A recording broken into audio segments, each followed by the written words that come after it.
ಬೇಡ ಬೇಡ ಬೇಡ, ಇಲ್ಲ ಇಲ್ಲ ಇಲ್ಲ ಇಲ್ಲ ಇಲ್ಲ ಇಲ್ಲ ಇಲ್ಲ ಇಲ್ಲ ನೀಟಾಗಿದೆ ನೀಟಾಗಿದೆ, ಎಲ್ಲ ನೋಡ್ಕೊಂಡು ಮಾತಾಡೋದು.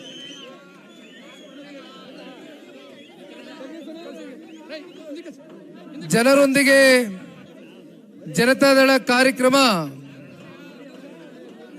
ಎರಡನೇ ಹಂತದ ಈ ರಾಜ್ಯ ಪ್ರವಾಸದ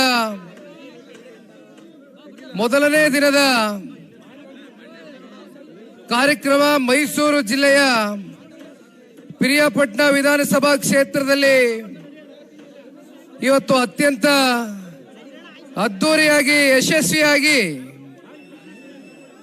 ಈ ಕಾರ್ಯಕ್ರಮದ ಜವಾಬ್ದಾರಿಯನ್ನ ಹೊತ್ತಿರ್ತಕ್ಕಂಥ ಪಿರಿಯಾಪಟ್ಟಣ ಕ್ಷೇತ್ರದ ನಿಕಟಪೂರ್ವ ಶಾಸಕರು, ಹಿರಿಯರು, ಅನುಭವಿಗಳು ಆಗಿರ್ತಕ್ಕಂಥ ಮಾನ್ಯ ಮಾದೇವಣ್ಣ ಅವರೇ, ಈ ತಾಲೂಕಿನ ಮಾದೇವಣ್ಣರವರ ಸುಪುತ್ರರು, ಭವಿಷ್ಯದ ನಾಯಕರಾಗಿರ್ತಕ್ಕಂಥ ನನ್ನ ಆತ್ಮೀಯ ಗೆಳೆಯ ಪ್ರಸನ್ನರವರೇ,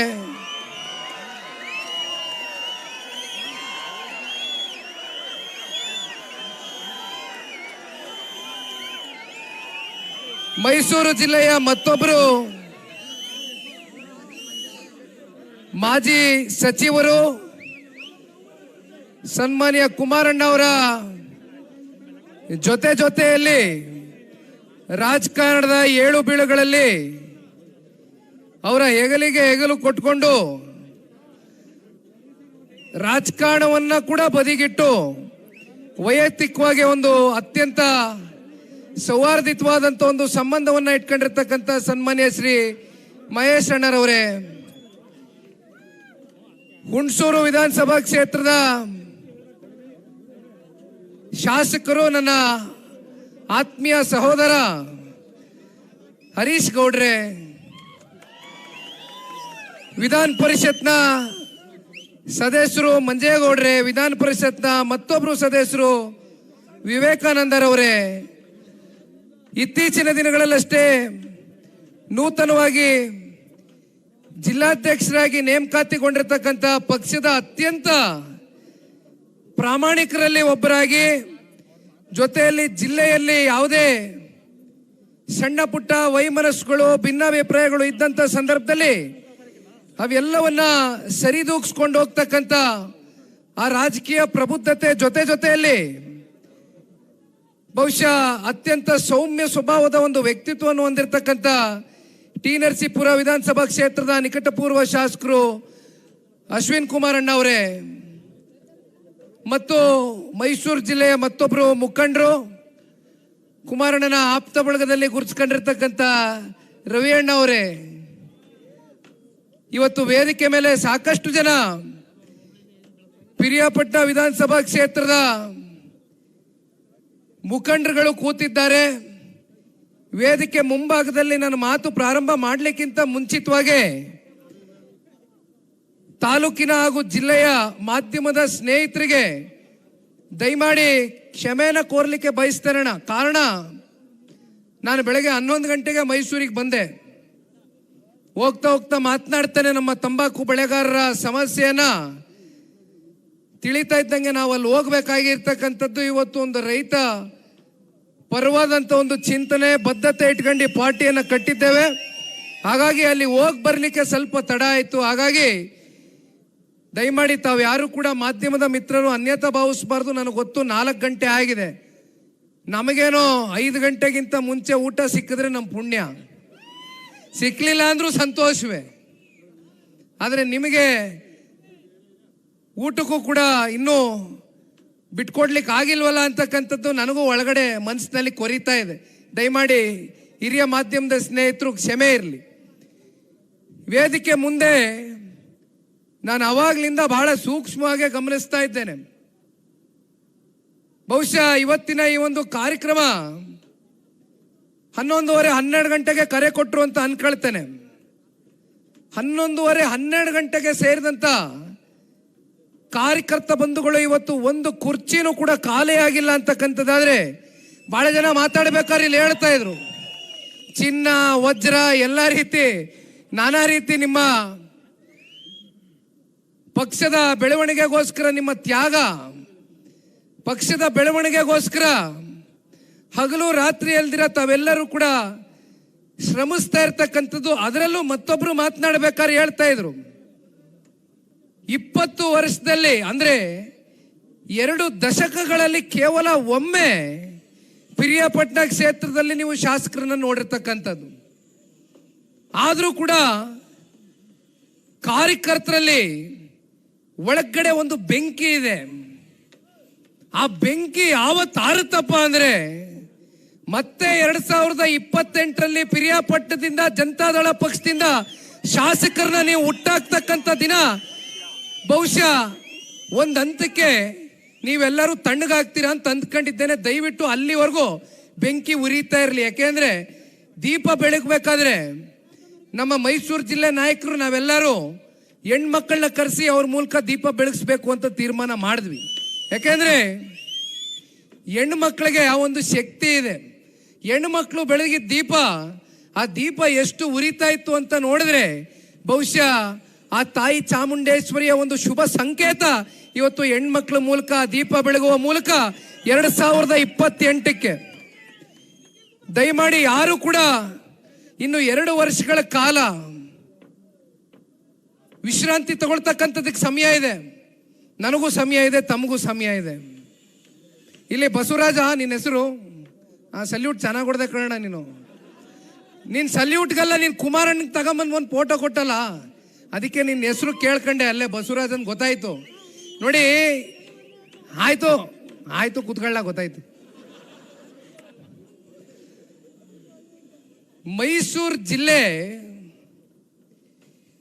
ಇಡೀ ಹಳೆ ಮೈಸೂರು ಪ್ರಾಂತ್ಯದಲ್ಲಿ 2018ರಲ್ಲಿ ನಾನು ನೆನೆಸ್ಕೊಳ್ಳೇಬೇಕು.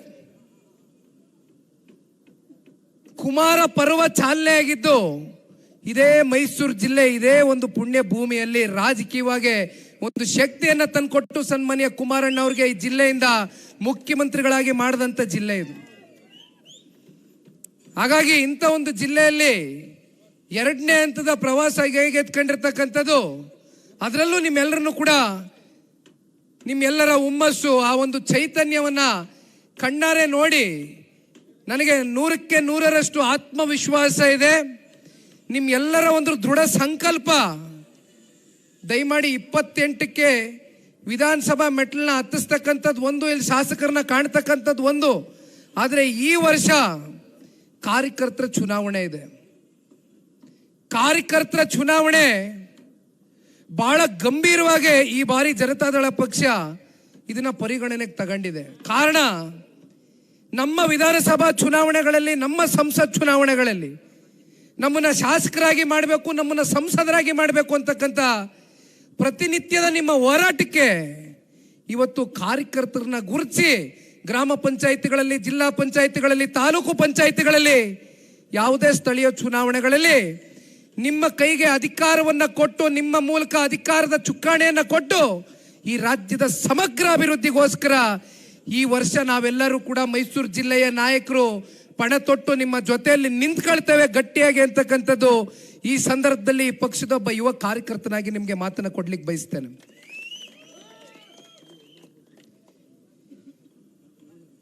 ಮಾದೇವಣ್ಣ ಅವರು ಮಾತಾಡ್ತಾ ಇದ್ರು, ಒಂದ್ ಕಡೆ ಪ್ರಸನ್ನ ಅವರು ಮಾತಾಡ್ತಾ ಇದ್ರು. ಇಬ್ರು ಮಾತಲ್ಲಿ ಒಂದು ಅಂಶವನ್ನ ನಾನು ಗಮನಿಸಿದೆ. ಅದೇ ವಿಚಾರಕ್ಕೆ ಬರ್ತಾ ಇದ್ದೀನಿ ಕಣ್. ಸುಮ್ನಿರಣ್ಣ, ಸೂಕ್ಷ್ಮವಾಗಿ ಮಾತಾಡ್ಬೇಕು. ನಾನು ಯಾಕೆ ಸಿಗಿಸ್ತೀನಿ ನಿಂಗೆ?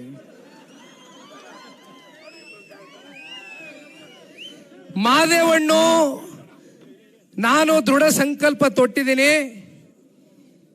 28ಕ್ಕೆ ನಮ್ಮ ಕಾರ್ಯಕರ್ತ ಬಂಧುಗಳು ಕಳೆದ 2 ದಶಕಗಳಿಂದ ಏನು ಯಾತನೆಯನ್ನ ಅನುಭವಿಸ್ತಾ ಇದ್ದೀರಿ, ಅದಕ್ಕೆ ಪೂರಕವಾಗಿ ನಾನು ಕೆಲಸ ಮಾಡ್ತೀನಿ ಅಂತ ಹೇಳಿದರೆ ಅದು ತುಂಬ ಹೃದಯದ ಸ್ವಾಗತ ನಿಮ್ಮ ಪರವಾಗಿ ನಾನು ಸಲ್ಲಿಸ್ಲಿಕ್ಕೆ ಬಯಸ್ತೇನೆ. ಮತ್ತೊಂದು ಕಡೆ ಪ್ರಸನ್ನ ಅವರು ಮೈಮೂಲ್ನ ಅಧ್ಯಕ್ಷರಾಗಿ ಬಹುಶಃ 3 ವರ್ಷಗಳ ಕಾಲ ಒಬ್ಬ ಯುವ ನಾಯಕ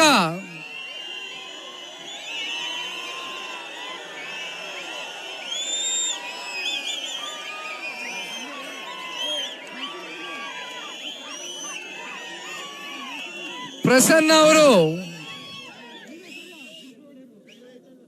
ಡೈರಿ ವಿಚಾರಕ್ಕೆ ಸಂಬಂಧಪಟ್ಟಂತೆ ಹಾಲು ಉತ್ಪಾದಕರಿಗೆ ಯಾವ ರೀತಿ ಅವರ ಒಂದು ಅವಧಿಯಲ್ಲಿ ಪ್ರೋತ್ಸಾಹವನ್ನು ಕೊಟ್ಟೆ ಅಂತಕ್ಕಂಥದ್ರ ಬಗ್ಗೆ ಕೂಡ ಹೇಳ್ತಾ ಇದ್ರು. ಪ್ರಸನ್ನ ಅವರಿಗೆ ನಾನು ಯಾವಾಗಲೂ ಒಂದು ಮಾತನ್ನು ಹೇಳ್ತಾ ಇರ್ತೇನೆ. ನಾನು ಅವರು ಹೆಚ್ಚು ಕಮ್ಮಿ ಒಂದೇ ವಯಸ್ಸಿನವರು, ಒಂದು ಸ್ವಲ್ಪ ಬೇಗ ಮದುವೆ ಆಗ್ಬಿಟ್ಟ ನಮ್ಮ ಅಣ್ಣ, ಮಕ್ಕಳೆಲ್ಲ ದೊಡ್ಡ ದೊಡ್ಡವರಾಗಿ ಬೆಳೆದ್ಬಿಟ್ಟವ್ರು ಅಷ್ಟೇ. ನನಗೂ ಅವನಿಗೂ ಒಂದೇ ವಯಸ್ಸಲ್ಲ, ಆದರೂ ನಮ್ಮ ಅಣ್ಣ ಅಂತ ಹೇಳಿದೀನಿ, ಬೇಗ ಮದುವೆ ಆಗೋದ, ಮಕ್ಕಳೆಲ್ಲ ದೊಡ್ಡವರಾಗ್ಬಿಟ್ಟವ್ರೆ ಅಂದೆ.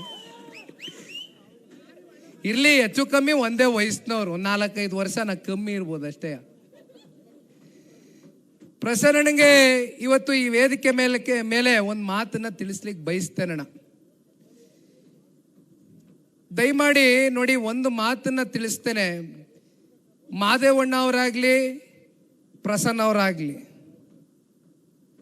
ಆ ತಂದೆ ಮಗನ ಬಾಂಧವ್ಯ ಯಾರು ಕೂಡ ಕಿತ್ಕೊಳ್ಳಿಕ್ಕೆ ಆಗೋದಿಲ್ಲ. ಅಂತ ನಂಟದು, ಅಂತ ಸಂಬಂಧ ಅದು. ಅವರಿಬ್ಬರು ಬಾಯಲ್ಲೂ ಒಂದೇ ಮಾತು ಬಂದಿರೋದು, ಕಾರ್ಯಕರ್ತರ ನೋವನ್ನ ನಾವು ಕಣ್ಣಾರೆ ನೋಡಕ್ಕಾಗ್ತಾ ಇಲ್ಲ, ಕಾರ್ಯಕರ್ತರನ್ನ ರಕ್ಷಣೆ ಮಾಡಬೇಕು, ಅವ್ರನ್ನ ಉಳಿಸ್ಕೊಳ್ಬೇಕು, ಯಾಗಾದ್ರೂ ಮಾಡಿ.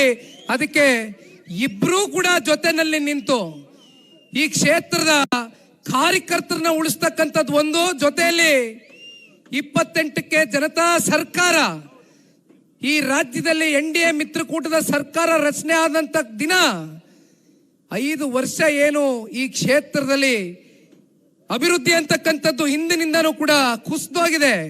ಅದಕ್ಕೆ ಒಂದು ಮರುಜೀವ ಕೊಡ್ತಕ್ಕಂಥ ಕೆಲಸ ನಮ್ಮ ಕಾರ್ಯಕರ್ತರ ಮೂಲಕ ಇಬ್ರು ನಾಯಕರುಗಳು ಮಾಡ್ತಾರೆ ಅಂತಕ್ಕಂಥದ್ದು ನಾನು ಬಹಳ ಗಟ್ಟಿಯಾಗಿ ನಂಬ್ಕೊಂಡಿದ್ದೇನೆ. ಮಿಕ್ಕಂತ ವಿಚಾರಗಳು ಪಕ್ಷದ ವರಿಷ್ಠರು, ನಿಮ್ ಪ್ರೀತಿಯ ಮಾನ್ಯ ಕುಮಾರಣ್ಣ ಅವರು ಇದ್ದಾರೆ. ಕುಮಾರಣ್ಣ ಅವರ ಜೊತೆಯಲ್ಲಿ ಅತಿ ಶೀಘ್ರದಲ್ಲೇ ಎಲ್ಲ ಮೈಸೂರು ಜಿಲ್ಲೆಯ ನಾಯಕರು, ವಿಶೇಷವಾಗಿ ಸಾರಾ ಮಹೇಶ್ ಅಣ್ಣರವರು ಎಲ್ಲರೂ ಕೂತ್ಕೊಂಡು ಒಳ್ಳೆ ತೀರ್ಮಾನಗಳನ್ನ ತಗತ್ತೇವೆ. ಒಟ್ಟಾರೆಯಾಗಿ ನಾವು ತಗೊಳ್ತಕ್ಕಂಥ ತೀರ್ಮಾನ ಪಕ್ಷದ ಪರವಾಗಿ ಪಿರಿಯಾಪಟ್ಟಣ ವಿಧಾನಸಭಾ ಕ್ಷೇತ್ರದ ಕಾರ್ಯಕರ್ತರ ಪರವಾಗಿ ತೀರ್ಮಾನವನ್ನ ತೆಗೆದುಕೊಳ್ತೇವೆ. ದಯಮಾಡಿ ಎಲ್ಲರೂ ಕೂಡ ಇದೇ ಹುಮ್ಮಸ್ಸಿನಿಂದ, ನನಗೆ ಗೊತ್ತು ಇದು ಪಿರಿಯಾಪಟ್ಟಣದಲ್ಲಿ ಈ ಸಭೆ ಯಾವ ಲೆಕ್ಕಕ್ಕಲ್ಲ. ಈ ಸಭೆ ನೀವು ಮನ್ಸು ಮಾಡಿದ್ರೆ ವಿಧಾನಸೌಧ ಗಡಗಿಸುವಷ್ಟು ತಾಕತ್ತು, ಆ ಶಕ್ತಿ ಒಂದು ಸಮಾವೇಶ ಮೂಲಕ ಮುಂದಿನ ದಿನಗಳಲ್ಲಿ ಪಿರಿಯಾಪಟ್ಟಣ ಕ್ಷೇತ್ರದಲ್ಲಿ ವಿಶೇಷವಾಗಿ ಒತ್ತಿ ಹೇಳ್ತಾನೆ. ಮಹೇಶ್ ಅಣ್ಣ ಅವರು ನನ್ನ ಪಕ್ಕದಲ್ಲಿ ಕೂತ್ಕೊಂಡ ಕಿವಿಲ್ ಒಂದೇ ಮಾತು ಹೇಳ್ತಾ ಇದ್ರು, ಎಲ್ಲ ಹೇಳ್ಬಿಟ್ಟವ್ರೆ ಚಿನ್ನ ವಜ್ರ ಅಂತ, ಇನ್ನೇನು ನನಗೆ ಉಳಿಸಿಲ್ಲ ಭಾಷಣ ಮಾಡಕ್ಕೆ. ಕೊನೆಗೆ ನನಗೆ ಮೈಕ್ ಕೊಟ್ಟವ್ರೆ, ತಗ ನೀನು ಮಾತಾಡು ಅಂತ. ಸನ್ಮಾನ್ಯ ದೇವೇಗೌಡರು ಸಾಹೇಬ್ರ ಮೇಲೆ, ಸನ್ಮಾನ್ಯ ಕುಮಾರಣ್ಣ ಅವರ ಮೇಲೆ, ಜನತಾದಳ ಪಕ್ಷ ಅಂದ್ರೆ ರೈತರ ಪಕ್ಷ ಅಂತಕ್ಕಂಥದ್ದು ರೈತರು ಪ್ರತಿ ಸಂದರ್ಭದಲ್ಲೂ ಕೂಡ ನೋಡಿದ್ದೀರಿ. ಅದನ್ನ ಇಳಿ ವಯಸ್ಸಿನಲ್ಲಿ ದೇವೇಗೌಡರು ಸಾಹೇಬರು ಪ್ರತಿ ಸಂದರ್ಭದಲ್ಲೂ ಸಾಬೀತು ಮಾಡಿದ್ದಾರೆ. ಹಾಗಾಗಿ ಇಂಥ ಒಂದು ಪಕ್ಷವನ್ನ ಉಳಿಸ್ಕೊಳ್ತಕ್ಕಂಥ ನಿಟ್ಟಿನಲ್ಲಿ ನಾವು ನೀವೆಲ್ಲರೂ ಇವತ್ತೇನು ಸೇರಿದ್ದೀವಿ, ಮುಂದೆ ಸಮಯ ಬರಲಿ. ನಿಖಿಲ್ ಕುಮಾರಸ್ವಾಮಿಗೆ ಇನ್ನೂ ಕೈಕಾಲು ಗಟ್ಟಗವೆ, ಹೆಂಗೋ ಇನ್ನೂ ಯಾವುದೋ ಶುಗರು ಪಗರು ಬಂದಿಲ್ಲ, ನೋಡುವ ಅದು ಎಲ್ಲಿವರೆಗೂ ಬರಲ್ಲ ಅಂತ. ಅದಿರ್ಲಿ, ಅದು ಬದಿಗಿಡುವ. ನಿಮ್ ಜೊತೆಯಲ್ಲಿ ಜಿಲ್ಲೆಯ ನಾಯಕರಿದ್ದಾರೆ.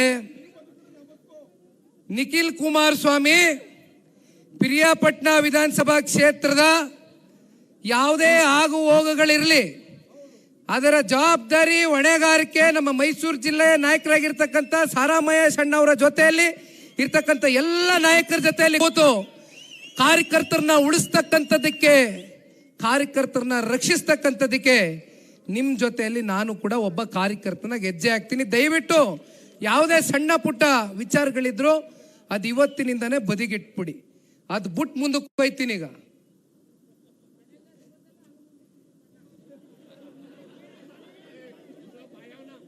ರಾಜ್ಯದಲ್ಲಿ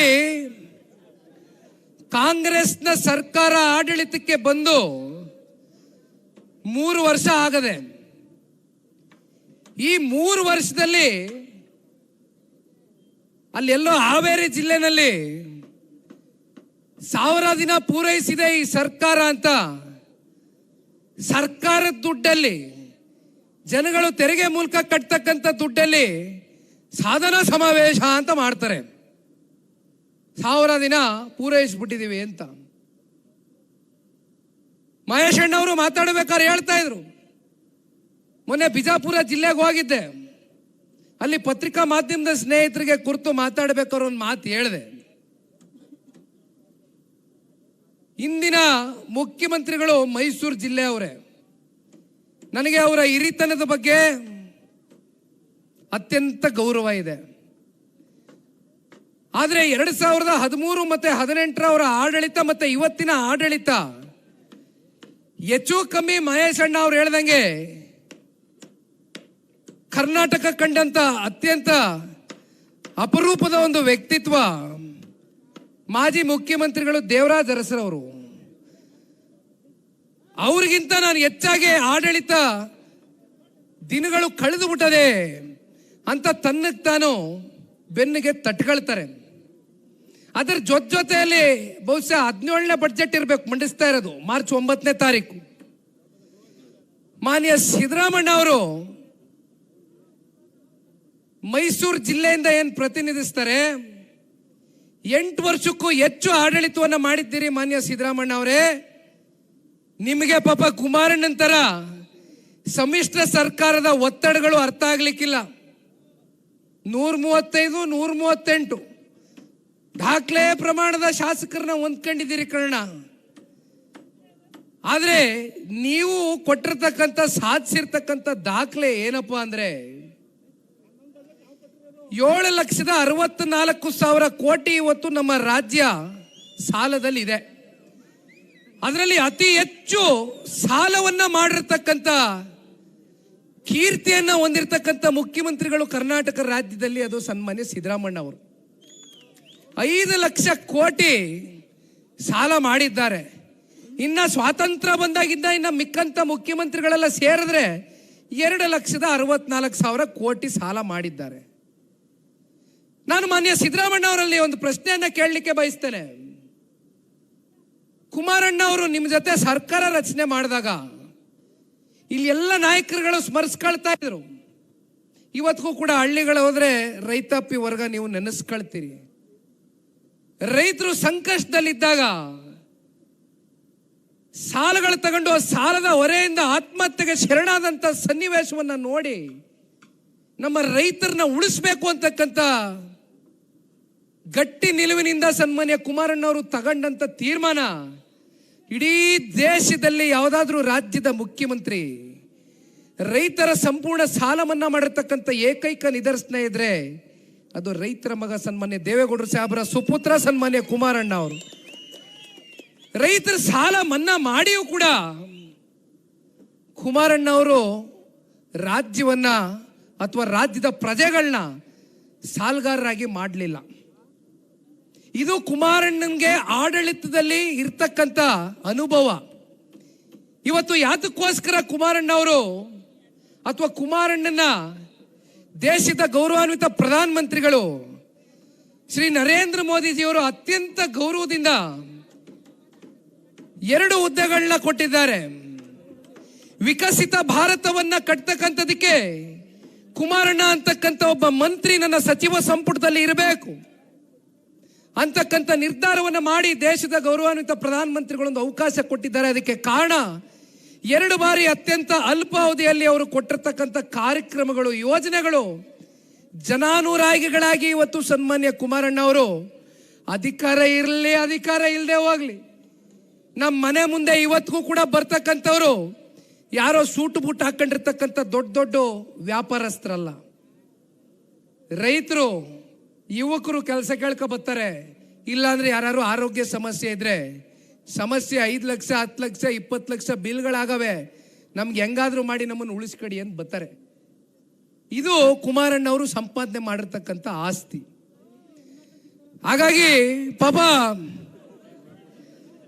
ನಾನು ಒಂದು ಮಾತು ಇತ್ತೀಚೆಗೆ ಹೇಳಿದೆ, ದಯಮಾಡಿ ಕೇಳಿಸ್ಕೊಳ್ಬೇಕು, ಬಹಳ ಗಂಭೀರವಾದಂತ ವಿಚಾರ ಇದು. ನಿಖಿಲ್ ಕುಮಾರಸ್ವಾಮಿ ಭಾವನೆ ಅಲ್ಲ, ಅಷ್ಟೇ ಅಲ್ಲ. ನಾನು ಬಹಳ ಸ್ಪಷ್ಟವಾಗಿ ಹೇಳಿದ್ದೇನೆ, 9,000 ಕಿಲೋಮೀಟರ್ ಇಡೀ ರಾಜ್ಯ ವ್ಯಾಪ್ತಿ ನಾನು ಪ್ರವಾಸ ಮಾಡಿದೆ.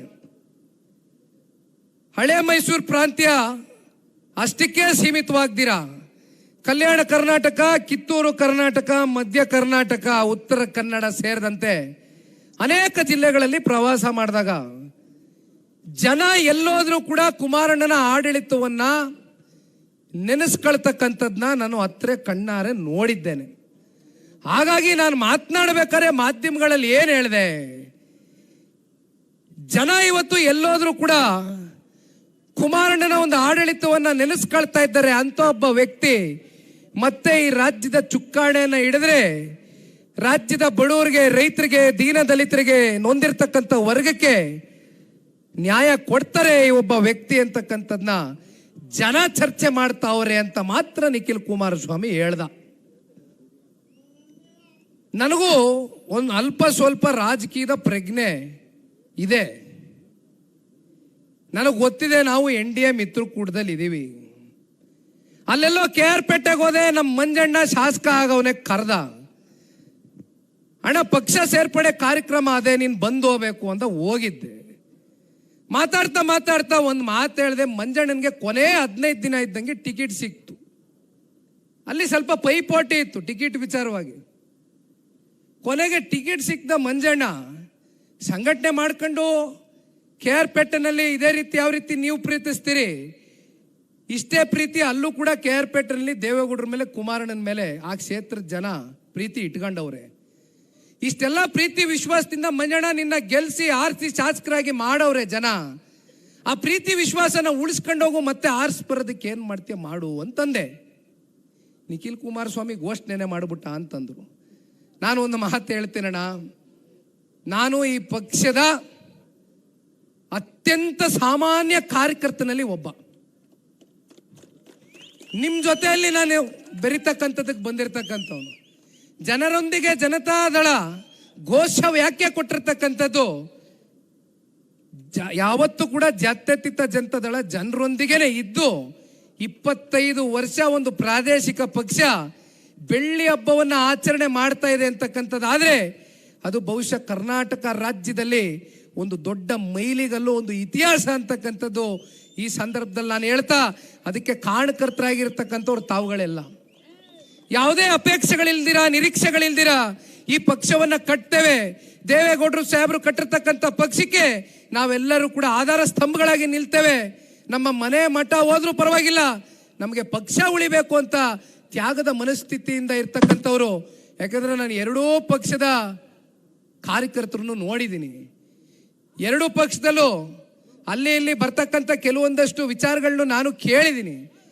ಎರಡೂ ರಾಷ್ಟ್ರೀಯ ಪಕ್ಷಗಳಲ್ಲಿ ಹೇಳೋದೊಂದೇ, ಜನತಾದಳ ಪಕ್ಷದ ಕಾರ್ಯಕರ್ತರು ಒಂದು ರೀತಿ ಸೈನಿಕರಿದ್ದಂಗೆ, ಯೋಧರಿದ್ದಂಗೆ, ದೇಶಕ್ಕೆ ಯಾವ ರೀತಿ ಪ್ರಾಣ ಕೊಡ್ಲಿಕ್ಕೂ ಸಿದ್ಧ ಇರ್ತಾರೆ, ಅದೇ ರೀತಿ ಪಕ್ಷಕ್ಕೋಸ್ಕರ ಯಾವ ಹಂತಕ್ಕೆ ಬೇಕಾದ್ರೂ ಕಾರ್ಯಕರ್ತರು ಹೋಗ್ಲಿಕ್ಕೆ ಸಿದ್ಧ ಇದ್ರೆ ಅದು ಜಾತ್ಯತೀತ ಜನತಾದಳ ಪಕ್ಷದ ಕಾರ್ಯಕರ್ತರು ಮಾತ್ರ ಅಂತಕ್ಕಂಥದ್ದು ಈ ಸಂದರ್ಭದಲ್ಲಿ ನಾನು ಬಹಳ ಗಟ್ಟಿಯಾಗಿ ಹೇಳಬೇಕಾಗ್ತದೆ. ಹಾಗಾಗಿ ನಿಮ್ಮ ಜೊತೆಯಲ್ಲಿ ಪಕ್ಷ ಇದೆ, ಜಿಲ್ಲೆಯ ನಾಯಕರಿದ್ದಾರೆ, ನಾನು ಒಬ್ಬ ಸಾಮಾನ್ಯ ಕಾರ್ಯಕರ್ತನಾಗಿ ನಿಮ್ಮ ಜೊತೆಲಿ ಇರ್ಲಿಕ್ಕೆ ಬಯಸ್ತೇನೆ. ಬಹಳ ಜನ ಹೇಳ್ಬೋದು ನಿಖಿಲ್ ಕುಮಾರಸ್ವಾಮಿ, ಮಹೇಶ್ ಅಣ್ಣನ ಬಹಳ ಜನ ಗೊತ್ತು. ಪ್ರವಾಸದ ಮೊದಲನೇ ದಿನದ ಕಾರ್ಯಕ್ರಮ ಮೈಸೂರು ಜಿಲ್ಲೆಯ ಪಿರಿಯಾಪಟ್ಟಣ ವಿಧಾನಸಭಾ ಕ್ಷೇತ್ರದಲ್ಲಿ ಇವತ್ತು ಅತ್ಯಂತ ಅದ್ದೂರಿಯಾಗಿ ಯಶಸ್ವಿಯಾಗಿ ಈ ಕಾರ್ಯಕ್ರಮದ ಜವಾಬ್ದಾರಿಯನ್ನ ಹೊತ್ತಿರ್ತಕ್ಕಂಥ ಪಿರಿಯಾಪಟ್ಟಣ ಕ್ಷೇತ್ರದ ನಿಕಟಪೂರ್ವ ಶಾಸಕರು,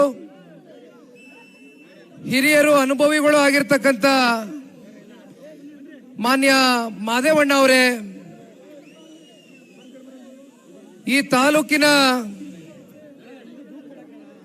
ಮಾದೇವಣ್ಣರವರ ಸುಪುತ್ರರು, ಭವಿಷ್ಯದ ನಾಯಕರಾಗಿರ್ತಕ್ಕಂಥ ನನ್ನ ಆತ್ಮೀಯ ಗೆಳೆಯ ಪ್ರಸನ್ನರವರೇ,